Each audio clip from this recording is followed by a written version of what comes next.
warahmatullahi wabarakatuh. Saya Khairul Anwar, mahasiswa semester 6 program studi manajemen. Pada hari ini saya akan presentasi tugas resum The Changing Rule of Marketing in the Corporation dengan dosen pengampu Ahmad Gusbul SEMM. Teman-teman semuanya, pemasaran adalah satu sistem total dari kegiatan bisnis yang dirancang untuk merencanakan, menentukan harga, promosi, dan mendistribusikan barang-barang yang dapat memuaskan keinginan dan mencapai pasar, sasaran, serta tujuan perusahaan. Nah, banyak ahli dalam sebuah jurnal, dalam buku, salah satunya adalah The Changing Rule of Marketing in the Corporation. Ada beberapa hal yang dijelaskan bahwa sebenarnya pemasaran beroperasi pada 3 level yang berbeda, yaitu mencerminkan 3 tingkatan strategi, yaitu A. Pada tingkat korporat atau korporasi, pemasaran adalah untuk analisis struktur pasar, orientasi dan dukungan pelanggan, serta memposisikan perusahaan dalam value chains atau rangkaian nilai. Kemudian yang kedua, pada tingkat bisnis, pemasaran adalah untuk segmentasi dan targeting pasar, memposisikan produk, serta memutuskan kapan serta bagaimana menjalin kemitraan. Pada tingkat operasional, pemasaran adalah untuk marketing mix, mengelola pelanggan, serta melakukan reseller relationship. Nah, menurut William J. Stanton, definisi dari pemasaran dalam arti kemasyarakatan, pemasaran adalah setiap kegiatan tukar-menukar yang bertujuan memutuskan keinginan manusia, serta dalam bisnis, pemasaran adalah sistem dari sebuah kegiatan bisnis yang direncanakan, mempromosikan, mendistribusikan jasa, barang-barang pemuas keinginan yang besar. Kotler dan Armstrong pada tahun 2001 mendefinisikan pemasaran sebagai berikut. Pemasaran adalah suatu proses nilai manajerial yang membuat individu dan kelompok memperoleh apa yang diinginkan dan dibutuhkan lewat penciptaan dan pertukaran timbal balik produk dan nilai dengan orang lain. Jadi lebih menekankan kepada barter. Kemudian H.T. Gito Sudarmo mendefinisikan pemasaran sebagai proses agar pengusaha dapat mempengaruhi konsumen agar mereka tertarik, senang, kemudian membeli, dan akhirnya puas dengan produk yang dibelinya. Proses untuk mencapai proses di atas harus melalui perumusan jenis produk yang diinginkan konsumen, perhitungan berapa kebutuhan produk tersebut, bagaimana menyalurkan produk tersebut kepada konsumen, kemudian seberapa tinggi harus ditetapkan terhadap produk tersebut harganya yang cocok dengan kondisi konsumen, serta bagaimana menghadapi persaingan yang dihadapi oleh perusahaan. Kemudian Peter Drucker dikatakan bahwa tujuan pemasaran bukan untuk memperluas penjualan hingga kemana-mana. Tujuan pemasaran adalah untuk mengetahui dan memahami pelanggan sedemikian rupa sehingga produk atau jasa itu cocok dengan pelanggan. Nah, Profesor Warren G. Keegan dalam bukunya Principle of Global Marketing, pemasaran sebagai salah satu fungsional dari sebuah bisnis berbeda dari keuangan dan operasi. Selain itu, Keegan juga mengemukakan ultimate philosophy of marketing, yaitu visi pemasaran harus menjadi satu konsep bisnis yang strategis yang bisa memberikan keputusan berkelanjutan, artinya sustainability, bukan kepuasan sesaat untuk 3 stakeholder utama, yaitu pelanggan, karyawan, dan pemilik perusahaan. Artinya pada visi ini Keegan lebih menekankan kepada sustainabilitas produk dan otomatis sustainabilitas perusahaan. Kemudian misi, pemasaran akan menjadi jiwa, bukan sekedar salah satu anggota tubuh. dari suatu perusahaan. Karena itu setiap orang di dalam perusahaan akan menjadi pemasar.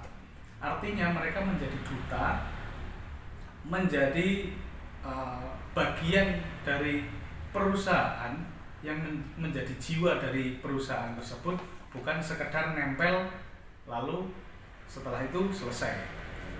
Kemudian nilai merek lebih berharga dari produk bagi pelanggan.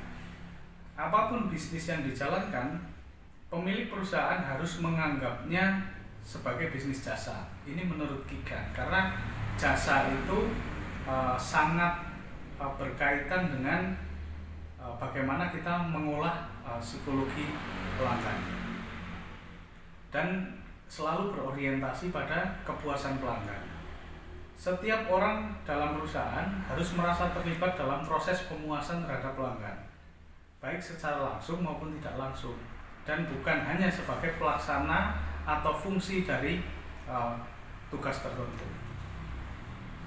Pertimbangan dari World Marketing Association bahwa marketing harus mencerminkan lingkungan bisnis terakhir, teknologi digital, ekonomi tanpa batas, dan pasar bebas, mengindikasikan peran strategis baru, pemasaran dalam bisnis, strategi, taktik, dan value, mempromosikan penggunaan pemasaran dalam cakupan yang lebih luas, sehingga definisi pemasaran mencakup seluruh dunia sebagai berikut.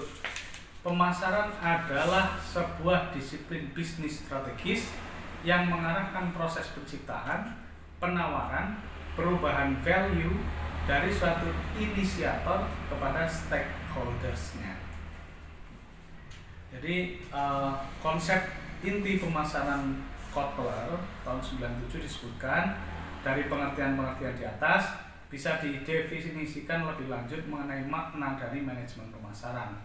Manajemen pemasaran berasal dari dua kata, yaitu manajemen dan pemasaran. Menurut Sofyan Asauri tahun 2004, manajemen pemasaran merupakan kegiatan penganalisisan, perencanaan, pelaksanaan, dan pengendalian program-program yang dibuat untuk membentuk, membangun, dan memelihara keuntungan dari pertukaran melalui sasaran pasar guna mencapai tujuan organisasi atau perusahaan dalam jangka panjang. Nah, itu teman-teman semua beberapa pengertian pemasaran, termasuk ada dari Dharma Swasta dan Handoko. Manajemen pemasaran adalah penganalisisan, perencanaan, pengawasan program-program yang bertujuan untuk menimbulkan pertukaran dengan pasaran yang dituju dengan maksud untuk mencapai tujuan pemasaran. Nah, konsep strategi pemasaran dan perkembangannya, Kotler dan Armstrong tahun 2004 mendefinisikan strategi pemasaran sebagai logika pemasaran dengan mana unit bisnis berharap untuk mencapai sasaran pemasarannya. Keduanya juga menggagas arti pemasaran kompetitif atau competitive marketing strategy sebagai strategi yang memposisikan perusahaan secara kuat. Konsep strategi pemasaran tadi dan perkembangannya tadi disebutkan Kotler dan Armstrong bahwa tidak dapat dilepaskan dari orientasi manajemen pemasaran yang lahir di Amerika Serikat.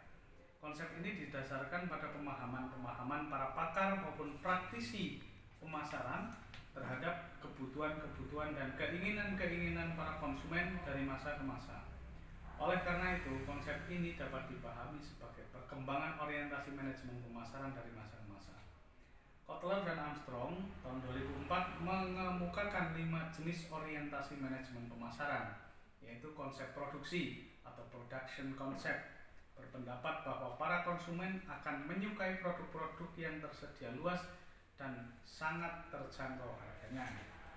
Kemudian yang kedua, konsep produk atau produk konsep berpendapat bahwa para konsumen menyukai produk-produk yang menawarkan mutu, kinerja, serta fitur-fitur yang inovatif dan terbaik. Dengan kata lain, faktor utama menyokong keberhasilan pemasaran adalah kualitas produk. Yang ketiga, konsep selling concept atau konsep penjualan berpendapat bahwa konsumen tidak akan membeli produk-produk perusahaan dalam jumlah yang cukup jika tidak dilakukan upaya promosi dalam skala besar. Yang keempat, konsep pemasaran atau marketing konsep berpendapat bahwa pencapaian sasaran organisasi tergantung kepada pemahaman akan kebutuhan dan keinginan pasar, sasaran, dan seberapa mampu perusahaan pemasaran strategik memenuhinya dengan cara yang lebih efektif, efisien dibandingkan para pesaing. Kemudian kelima, konsep pemasaran bernuansa sosial atau social marketing konsep berpendapat bahwa organisasi harus mengetahui kebutuhan-kebutuhan, keinginan-keinginan, dan minat-minat pasar-pasar sasaran, serta menyampaikan kepuasan yang diinginkan oleh mereka secara lebih efektif, efisien daripada para pesaing dengan cara mempertahankan atau memperbaiki kesejahteraan konsumen dan masyarakat. Demikian konsep pemasaran pada The Changing Role of Marketing in the Corporation. Terima kasih. Silahkan kalau ada pertanyaan bisa kita diskusikan bersama. Assalamualaikum warahmatullahi wabarakatuh.